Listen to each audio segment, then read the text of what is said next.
Hello guys, welcome है आप लोगों का voice of trading and investing के 36th एपिसोड में। ठीक है, तो पहले आज के ट्रेड्स देखते हैं। ठीक है, फिर निफ्टी बैंक निफ्टी डिस्कस करेंगे।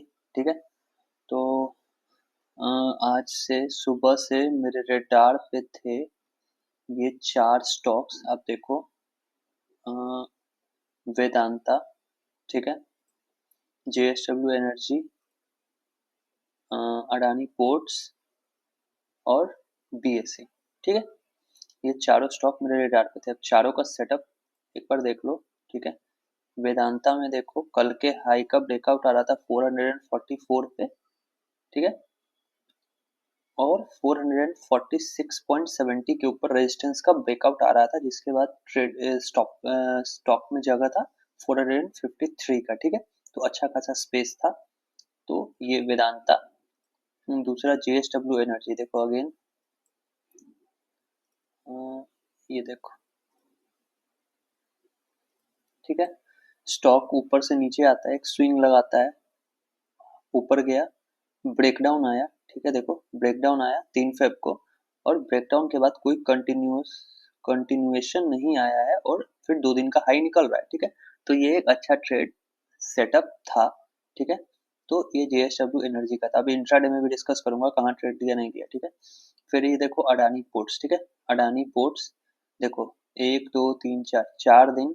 ठीक है, ये मदर कैंडल के अंदर में 3 दिन बिताया, कल इसमें ब्रेकआउट आया है और आज उसका कंटिन्यूएशन आ रहा था। ठीक है, तो अडानी पोर्ट एक ट्रेड था, और फिर एक था बीएससी। बीएससी में भी आप देखोगे तो ये देखो, यहाँ पे एक सपोर्ट है। ठीक है, डेली चार्ट्स पे तो स्टॉक लगभग सपोर्ट के आसपास ही था। ठीक है, इन्वेस्टमेंट के लिए नहीं, क्योंकि ये बहुत महंगा स्टॉक है, बहुत ऊपर चल रहा है, और अभी हाल फिलहाल में इसने बहुत ज़्यादा रिटर्न्स दिए हैं, तो यहाँ पे अभी इनको लेने वाला नहीं। पर हाँ, स्विंग ट्रेड, इंट्राडे ट्रेड सब कुछ वैलिड रहता है।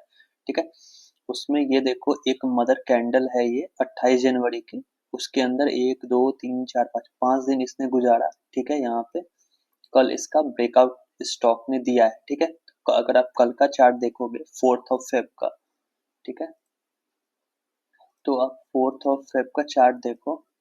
ठीक है, ये देखो, कल स्टॉक ने पूरे दिन कंसोलिडेट किया। ठीक है, लास्ट में ब्रेकआउट आया और फिर वो फेल हो गया। ठीक है, तो लास्ट टाइम में 3 बजे के बाद का ब्रेकआउट का कोई वैलिडिटी नहीं रहता है इंट्राडे में। ठीक है, तो कल के लिए था, लेकिन हाँ, कल ये पूरा दिन स्टॉक ये था, कंसोलिडेशन में था, और आज इसमें मोमेंटम आया है। ठीक है, अगेन अगर कोई स्टॉक पिछले दिन अच्छा खासा कंसोलिडेशन कर रहा है, तो अगले दिन वो आपके टारगेट पे होना चाहिए। जरूरी नहीं है कि उसमें ब्रेकआउट आ जाए, पर हाँ, आप अपने रेडार पे उसको रखो। ठीक है, आप रखोगे तो कल होके ब्रेकआउट आएगा तो ट्रेड बनेगा। ठीक है, वैसे ही देखो, यहाँ पे ब्रेकआउट आया है। ठीक है, विद स्टॉप लॉस, स्टॉक काफी नीचे आया, ऊपर गया, काफी वोलाटाइल था, पर हाँ, एट द एंड पैसा बना। ठीक है, पर मैंने आज ट्रेड किया इन चारों में से, ये दोनों वेदांता और जेएसडब्ल्यू में पहली एंट्री बन गई। ठीक है, पहले एंट्री बन गई हुई है। देखो, मैं अगेन पीएनएल नहीं दिखाऊंगा, कितने पैसे है नहीं है वो, सेबी के रूल्स के अगेंस्ट भी चला जाता है, और एक तरह से क्या बोलते हैं उसको, इन्फ्लुएंस कहा जाता है उसको, कि हाँ, पैसे दिखा के पब्लिक को खींच रहे हो या कुछ भी ऐसा, तो वो मैं उसमें बिलीव नहीं करता हूँ। ठीक है, पर आप देखो, मैंने 2 ट्रेड लिए, जेएसडब्ल्यू वेदांता। ठीक है, एक प्रॉफिट है, एक लॉस है। चलो देखते हैं कैसे। तो पहला ट्रेड जेएसडब्ल्यू एनर्जी। ठीक है, यहाँ देखना, ये रहा जेएसडब्ल्यू एनर्जी। ये दोनों अडानी पोर्ट्स और बीएससी में एंट्री काफी बाद में बनी, तो 2 ट्रेड मैंने ले रखे थे, तो फिर मैं ज्यादा ओवर ट्रेडिंग के सेक्शन में नहीं जाता हूँ। ठीक है, तो यहाँ देखो, ये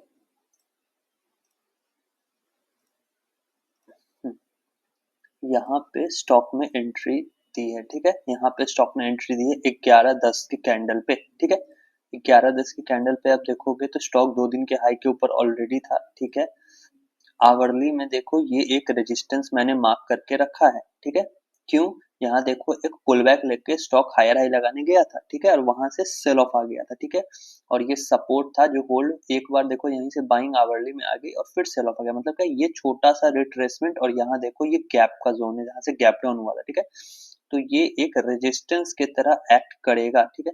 ऐसे ही छोटे छोटे लेवल्स आपको निकालने पड़ेंगे, चाहे आप इंडेक्स में हो या स्टॉक्स में, ठीक है।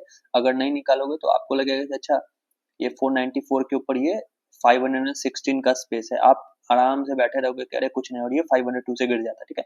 तो ये छोटे छोटे लेवल्स, रिट्रेसमेंट लेवल्स भी, चूंकि आवर्ली टाइम फ्रेम पे है, स्विंग टाइम फ्रेम पे है। अगेन आवरली टाइम फ्रेम मतलब क्या, अगर आप डेली टाइम फ्रेम पे ब्रेकआउट देखते हो तो एंट्री स्विंग में जब स्विंग ट्रेडिंग करोगे तो आवरली टाइम फ्रेम पे एंट्री करना होता है, मैं करता हूँ। तो मेरे लिए आवरली टाइम फ्रेम का भी सपोर्ट रेजिस्टेंस काफी मायने रखता है, ठीक है। तो ये यहाँ पे रेजिस्टेंस था, ठीक है। तो मेरे को ऑलरेडी रेजिस्टेंस पता था कि हाँ स्टॉक के पास अब इतनी ही जगह है, और जब मैंने लिया तो स्टॉक काफी चला हुआ था, ठीक है। मैंने लिया तो स्टॉक लगभग अप्रोक्स 5.5% ऊपर था। अब देखो मैं मेरी एंट्री के टाइम, ये क्या जूम हो गया क्या, हो गया। मेरे एंट्री के टाइम पे स्टॉक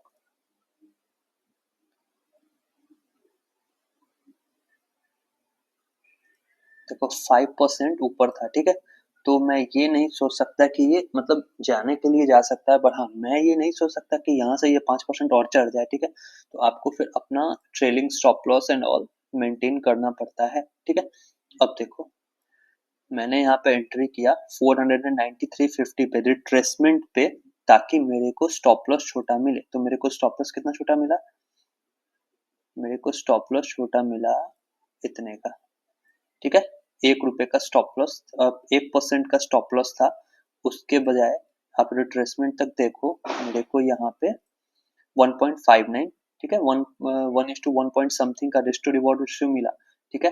अब देखना, ये जब ये इस हाई को इसने काटा, ठीक है, यहाँ पे 1240 के कैंडल पे, तो मेरा स्टॉप लॉस, ठीक है, अगेन जो मेरा स्टॉप लॉस पहले 88 के आसपास था, 88 के आसपास था, वो स्टॉप लॉस अब मेरा ट्रेल होके आ गया कॉस्ट टू कॉस्ट, ठीक है। यहाँ पे मैंने 93.50 पे खरीदा था, स्टॉप लॉस मेरा 94 पे आ गया, क्यों, क्योंकि स्टॉक ने हायर हाई लगाया, ठीक है। तो मैं ये स्टॉप लॉस को जंप करा के यहाँ पे ले आऊंगा, ठीक है, ठीक है। अब ये स्टॉक रिवर्स भी होगा तो मेरा स्टॉप लॉस नहीं कटेगा, मेरा ट्रेलिंग स्टॉप लॉस कटेगा और मैं एग्जिट करूंगा, ठीक है। और फिर उसके साथ जैसे ही 3-4 कैंडल के बाद ये यहाँ पे देखो मैंने यहाँ पे प्रॉफिट बुक कर लिया। प्रॉफिट क्यों बुक किया, आप एक चीज गौर करो, यहाँ पे देखो बारकोड कैंडल्स मतलब क्या, green red green red green red बनने लगे थे, ये प्रॉफिट बुकिंग्स के सिंबल होते हैं, या फिर सेल ऑफ के अगेन सिंबल्स होते हैं, बाकी आपकी गट फीलिंग पे, ठीक है। कि हाँ मतलब आप इसको क्या मानते हो, कितने लोगों को यहाँ से ब्रेकआउट आता, तो मैं एंट्री भी कभी कभार लेता हूँ। पर हाँ ये रेजिस्टेंस के पास आकर ऐसे छोटे छोटे कैंडल्स बना रहा था, तो मैंने इसमें प्रॉफिट बुक किया, ठीक है। अब देखो अगला ट्रेड हम लोगों का आता है वेदांता। ये धन वालों की दिक्कत जो है ना, पता नहीं क्या, हाँ चलो अगला ट्रेड है हम लोगों का वेदांता। अब देखो वेदांता का ट्रेड देखो, ये ब्लू लाइन के ऊपर एंट्री थी, ठीक है। जगह हम लोग का 454 तक का था, ठीक है।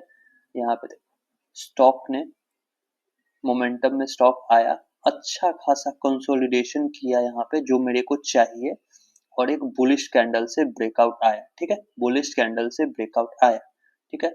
एंट्री हुई मेरी, और वहीं से स्टॉक रिवर्स होना शुरू हो गया, जिस अगले कैंडल में मैंने रिट्रेसमेंट पे एंट्री ली ठीक है, वही कैंडल इसको उतारता हुआ मेरे स्टॉप लॉस के पास ले आया, जो कि ज्यादातर इंट्राडे में होता है, ठीक है। अगेन स्टॉप लॉस से 50 पैसे नीचे जाके 44 का एसएल था, ये वापस डे हाई आया और फिर साइडवेज होके मर गया, ठीक है। कोई नई बात नहीं है, होता है ये सब। और इसी तरह से आज का ट्रेड, आज का दिन ब्रेक इवन पे क्लोज हो चुका है हम लोगों का, मेरा। तो आप देखोगे निफ्टी मेटल का चार्ट मैं आपको दिखाऊंगा, तो उस समय निफ्टी मेटल में भी ब्रेकआउट था, ठीक है। यहाँ पे देखो, यहाँ पे मेरी एंट्री हुई है 11:35 में, निफ्टी मेटल में भी ब्रेकआउट है, ठीक है।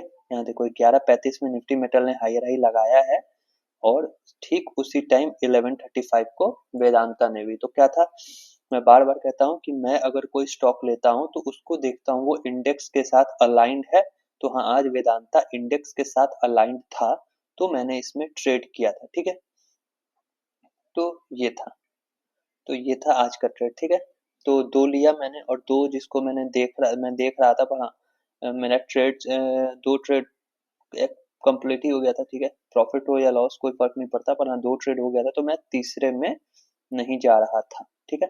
तो एक तरह से ब्रेक इवन होने के बाद फिर से लॉस में आने में थोड़ा मतलब मेरी साइकोलॉजी खराब हो गई थी, ठीक है। ऐसे मैं आज ट्रेड क्लोज करने के बाद आराम से सो सकता हूँ कि ठीक है लॉस नहीं हुआ, ब्रेक इवन पे ही मैं गया हूँ, ठीक है। टैक्स भी मैनेज्ड है मेरा, ठीक है। जीएसडब्ल्यू एनर्जी ने पिछले वेदांता का ट्रेड का लॉस मैनेज करके टैक्स भी निकाल दिया है दोनों ट्रेड का, तो फिर ठीक है यार, अब मैं समझ लेता हूँ कि आज के दिन मैंने ट्रेड ही नहीं किया, ठीक है।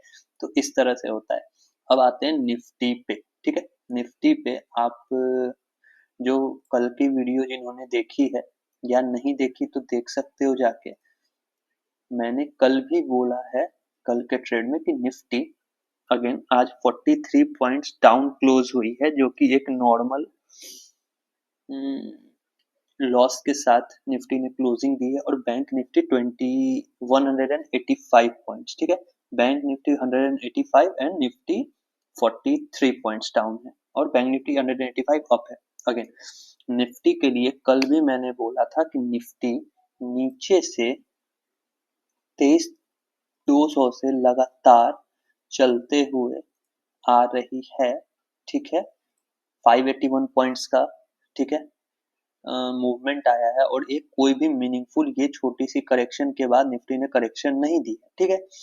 तो कल इतना बड़ा मोमेंटम आया इंट्राडे में, आप देखो कल के दिन देख रहे हो इतना बड़ा मोमेंटम आया, ठीक है। तो मैंने बताया कल के वीडियो में भी मैंने बोला एनालिसिस वीडियो में कि अब हम लोगों को अगर निफ्टी को ऊपर जाना है, अगेन अगर निफ्टी को ऊपर जाना है तो इसके लिए मेरे अकॉर्डिंग सबसे बेस्ट सेटअप क्या हो सकता है। तो मेरे अकॉर्डिंग सबसे बेस्ट सेटअप ये होता कि निफ्टी यहाँ पे खुल के जैसे खुली यहाँ पे कंसोलिडेट करती, जैसे आज इसने एक दिन कंसोलिडेशन किया है, ठीक है। आज गिरावट नहीं है, आज ये कंसोलिडेशन में ही पूरा दिन बिताया है। ये इसी ब्लू लाइन मतलब 23,800 के पास 2 दिन गुजार देती, या 3 घंटे 4 घंटे 5 घंटे जैसे आज इतने गुड़ाया और गुजारा है, और कल ब्रेकआउट आता तो एक अच्छा ट्रेड सेटअप बनता इंट्राडे में या फिर ऑन अ स्विंग बेसिस, ठीक है।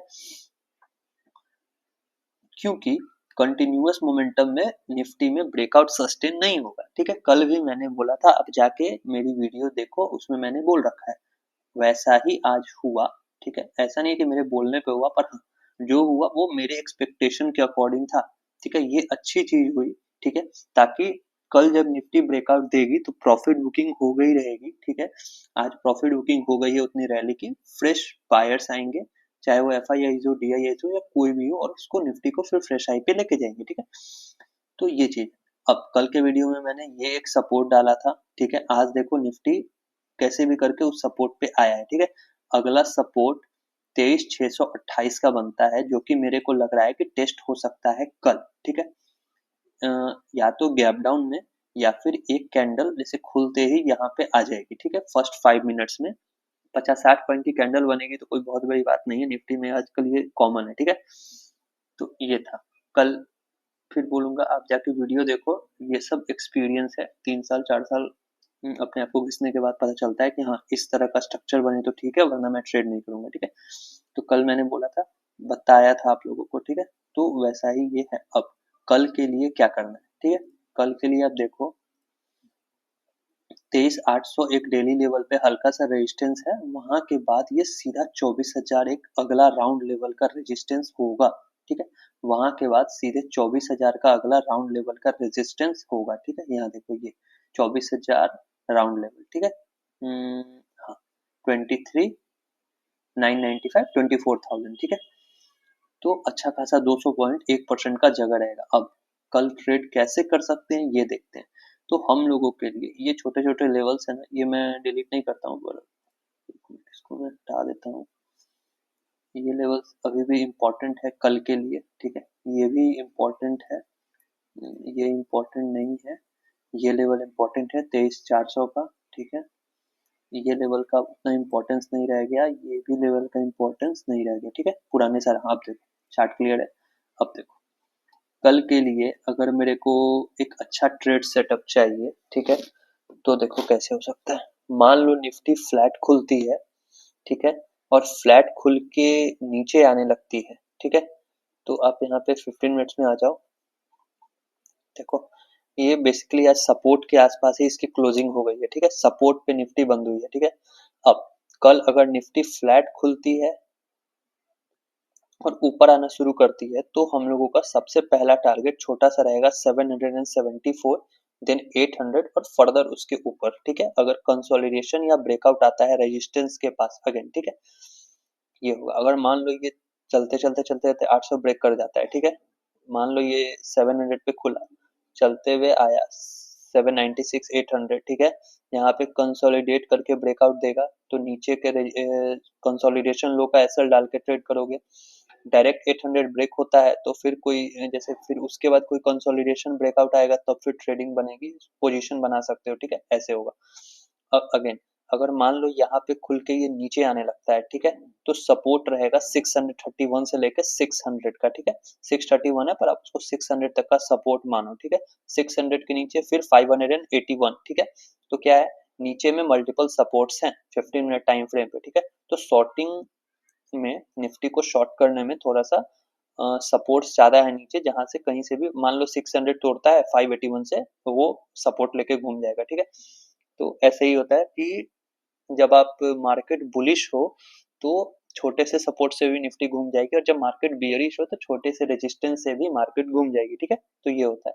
अब मान लो कि निफ्टी गैप डाउन खुल जाती है 631 पे जो कि 60 पॉइंट का गैप डाउन है, ठीक है, तो फिर यहाँ पे देखना होगा कि प्राइस एक्शन कैसे बनता है, ठीक है, तुरंत उसको शॉर्ट नहीं करना है, ठीक है, शॉर्टिंग तो अभी अवॉइड करनी होगी, ठीक है, क्योंकि मल्टीपल सपोर्ट से नीचे में, ठीक है, मान लो 631 पे खुल जाता है, 631 से 600 के जोन पे, मान लो 600 पे ही खुल गया तो फिर आपको पता है कि 580 पे भी एक सपोर्ट है, ठीक है, तो मान लो 580 से 600 के जोन में निफ्टी कल गैप डाउन खुलता है और एक कैंडल के बाद कंसोलिडेशन होती है और ब्रेकआउट आता है तो पहला टारगेट 772 देन 800, ठीक है, ये हो सकता है। दूसरा फ्लैट खुल के ऊपर आने लगे तो 775 फिर से 800 का टारगेट रहेगा जो कि कल का आज का डे हाई है। अब अगेन मान लो गैप अप खुल जाता है 800 के पास या 760 के पास तो फिर हम लोग वेट करेंगे कि ये 800 को क्रॉस करे, ठीक है, 23,800 निकलेगा उसके बाद ही ट्रेड लेंगे, ठीक है, क्योंकि 631 के पास से 600 के पास खुलेगा तो मेरे पास एक 150 पॉइंट का स्कोप है, पर अगर ये 750 के आसपास खुल जाएगा तो 50 पॉइंट का स्कोप है तो फिर कोई फायदा नहीं है, ठीक है, ये हो सकता है। पर बेस्ट सिनेरियो मेरे लिए कल के ट्रेडिंग के लिए क्या हो, मैं चाहूंगा कि ये थोड़ा सा गैप डाउन खुल जाए 600 के पास, ठीक है, 600 के पास गैप डाउन खुल के एक 5 मिनट की कैंडल अच्छा खासा बुलिश बनाए, थोड़ा सा कंसोलिडेशन या एक पुल बैक लेके ब्रेकआउट आए तो फिर मैं 768 के लिए एम करूंगा, देन 806 के लिए एम कर सकता हूँ, ठीक है, फिर फर्दर और नीचे से जब अगर गेन्स आते हैं तो जैसे जैसे हायर हाई लगेगा तो हर लोअर हाई पे हर हायर लो पे मैं उसको स्टॉप लॉस को ट्रेल करता चलूंगा, ठीक है। सबसे बेस्ट सिनेरियो क्या होगा, मैं चाहता हूँ कि कल भी एक दिन कंसोलिडेट कर जाए, ठीक है, कुछ अगर कल पूरा दिन ना भी करे तो कल कम से कम 1.5-2 घंटे का कंसोलिडेशन 800 के आसपास करे और तब ब्रेकआउट आए तो फिर ये कल के कल 24,000 आ सकता है, अगेन कल के कल 24,000 आ सकता है अगर ये जो पैटर्न जो कंसोलिडेशन जो प्राइस एक्शन हम सोच रहे हैं उसके अकॉर्डिंग सब कुछ रहा तो, ठीक है, तो ये निफ्टी का एक बार रिकैप मार लो। 631 के आसपास खुला और ऊपर आना शुरू हुआ पुल बैक या फिर कंसोलिडेशन के साथ तो 800 और 774 का टारगेट, ठीक है, गैप अप खुल गया 800 के पास तो वेट करेंगे कि 800 क्रॉस हो फिर जो भी छोटा सा स्विंग लो या फिर पुल बैक रहेगा या कंसोलिडेशन उसके लो का एसएल डाल देंगे, ठीक है, अगर मान लो फ्लैट खुल के नीचे आने लगता है तो 600 से लेके 581 तक का सपोर्ट है, ठीक है, ये तीन चीजें निफ्टी के लिए। अब आ जाओ बैंक निफ्टी पे, ठीक है, बैंक निफ्टी पे देखो ये सपोर्ट इम्पोर्टेंट है, ये सपोर्ट गैप का इम्पोर्टेंट है, ठीक है, और अब नया एक सपोर्ट डेवलप हो गया जो कि है आज का लो, ठीक है, आज का लो और कल का हाई, ठीक है, देखो दोनों आज के लिए इम्पोर्टेंट है, ठीक है। अब मान लो कि ये सपोर्ट पे ही ओपन हो जाता है, ठीक है, और सपोर्ट पे ओपन होके एक बुलिश कैंडल बनाएगा, थोड़ा सा साइडवेज हो जाए 2-3 कैंडल और फिर ब्रेकआउट आए तो आप टारगेट कर सकते हो 50-500, ठीक है, 5516 आज का हाई के लिए, ठीक है। अब अगर ये सपोर्ट पे खुलता है और रेड कैंडल बनती है थोड़ा सा कंसोलिडेशन पुल बैक होता है और ब्रेक डाउन आ जाता है, तो फिर आप एम कर सकते हो 49,900, जो कि ठीक है, नीचे में कम से कम 300 पॉइंट का जोन है। ठीक है, अगर सपोर्ट टूटता है, ठीक है, तो अब देखो ये कल का हाई जो कि आज का लो बना है, ठीक है, दोनों मैच कर गए। अब ये सपोर्ट है कल का। कल जब आप ट्रेड करोगे तो आज का लो, 5 फेब का लो एज ए सपोर्ट काम करेगा, तो सपोर्ट टूटेगा, प्लस आज 15 मिनट के कैंडल का जो लो है वो भी एक तरह से टूटेगा। ठीक है, तो ये अच्छा खासा 49,950, मतलब मानो 50,000 एक राउंड लेवल का सपोर्ट है, तो 200 पॉइंट का जगह यहाँ पे रहेगा। ठीक है, अब अगर ये आज भी निफ्टी भी पूरा कंसोलिडेशन ही है, जो कि एक अच्छी चीज है। ठीक है, अब मान लो कि ये गैप फ्लैट खुल के ऊपर आने लगता है। ठीक है, फ्लैट खुल के ऊपर आने लगता है, तो देखो यहाँ पे 5 मिनट्स में मान लो फ्लैट खुला और एक कैंडल ग्रीन बनती है, कंसोलिडेशन पुल बैक आता है और ऊपर आने लगता है, तो पहला टारगेट 5495, मतलब वही 500 का फिर से पहला टारगेट होगा। ठीक है, अगर फ्लैट खुल के नीचे आने लगता है तो यहाँ पे सपोर्ट है 50-200 का। ठीक है, 50-200 का सपोर्ट है, 50-200 के नीचे ही शॉर्ट बनेगा। अगर एक तो शॉर्ट मत करना इसको, ठीक है, क्योंकि मार्केट बुलिश है, पर अगर शॉर्ट करते हो निफ्टी को या बैंक निफ्टी को सपोर्ट के नीचे, तो लॉट्स कम रखना नॉर्मल से। अगर आप आपकी कैपेसिटी 10 लॉट की है, तो बाइंग ऊपर की तरफ करोगे तो फुल कैपेसिटी से करो, पर हाँ अभी जो जैसे मार्केट बुलिश चल रहा है, तो अगर आप शॉर्ट करोगे तो हाफ कैपेसिटी में करो। ठीक है, क्योंकि सपोर्ट से बहुत तेजी से मार्केट घूमता है। ठीक है, अब देखो यहाँ पे एक अगला सपोर्ट सीधे 49,957 दिखता है। ठीक है, पर आप अगर थोड़ा सा गौर से देखोगे तो ये भी एक सपोर्ट की तरह एक्ट कर सकता है। ठीक है, ये देखो। ठीक है, तो क्या होता है, जब निफ्टी बुलिश रहती है ना, तो छोटा छोटा सपोर्ट भी उसको बाउंस दे सकता है, तो हो सकता है ये 50,000 से 50,067 के लेवल से ही बाउंस कर जाए। ठीक है, तो सपोर्ट्स काफी है नीचे में, इंट्राडे में, 15 मिनट्स में, 1 आवर में। तो शॉर्ट में अगर आप पुट लेते हो, शॉर्ट करते हो निफ्टी को, तो थोड़ा ध्यान देना पड़ेगा। बाकी कॉल्स के लिए सिनेरियो सबसे बेस्ट है कि अगर ये यहाँ सपोर्ट पे ही खुल जाए और सपोर्ट से बाइंग आनी शुरू करे, तो हम लोगों के पास एक अच्छा खासा स्कोप कल के डे हाई तक 300 पॉइंट्स का रहेगा। ठीक है, बाकी अगर फ्लैट खुलता है तो मैं चाहूंगा कि गैप अप खुलता है, तो मैं चाहूंगा कि ये 5480 के आसपास मान लो गैप अप खुल जाता है, तो हम वेट करेंगे। ठीक है, कि ये 5523, मतलब 50-500 का राउंड लेवल भी क्रॉस करेगा। ठीक है, साइकोलॉजिकल लेवल, तो यहाँ पे आए, थोड़ा सा कंसोलिडेशन पुल बैक हो और ब्रेकआउट आ जाए। ठीक है, तो फिर एक अच्छा ट्रेड हम लोग को मिलेगा, जो कि इस बैंक निफ्टी को लेके जा सकता है 50-600 का। एक छोटा सा यहाँ पे मेरे को रेजिस्टेंस भी दिख रहा है। ठीक है, 50-600 का, हाँ, एक रेजिस्टेंस भी है। ठीक है, 50-600 का एक रेजिस्टेंस भी है। ठीक है, तो बेसिकली 50-500 से 600 है।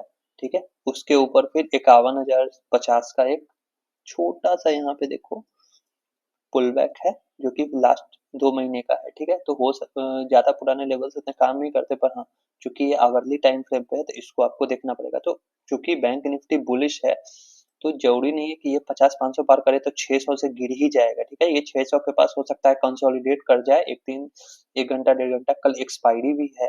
ठीक है, तो प्रीमियम डीके का भी खतरा है, तो हो सकता है यहाँ पे थोड़ा देर कंसोलिडेट करे फिर से, और तब ये हायर हाई बना सकता है। ठीक है, तो एक्सपायरी को लेके प्रीमियम डी के खतरा रह सकता है, तो वो देख के आपको ट्रेड करना है। ठीक है, चलो, ये था निफ्टी बैंक निफ्टी ट्रेड मैंने दिखाया आप लोगों को। ठीक है, तो एनालिसिस पसंद आ गई हो ना, तो वीडियो को लाइक कर दो और चैनल को सब्सक्राइब करना। ठीक है, और यार कमेंट्स अगर कुछ हो, अच्छा बुरा गाली वाली कुछ भी लिखना चाहो तो यार लिखा करो। ठीक है, तभी वीडियोस प्रमोट होते हैं। ठीक है, चलो, मिलते हैं कल के वीडियो में।